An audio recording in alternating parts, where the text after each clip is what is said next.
Naglalakad ako papunta ron. May pagtitindahan ko. Dito ako naglalakad sa kabaan ng EDSA, nakakatakot. Madilim dito. Yan, maraming sasakyan nagdadaan. Tapos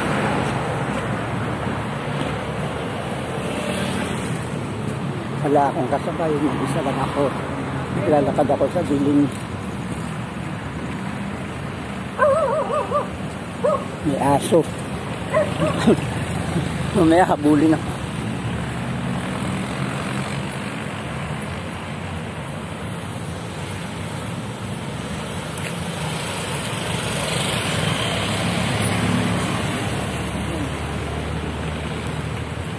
Dilim, no?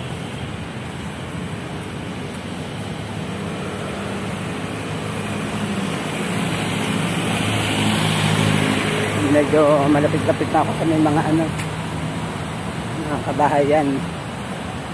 Medyo magkakaroon na ng liwanag. Maglalakad ko. Mga sasakyan. Mga sasakyan.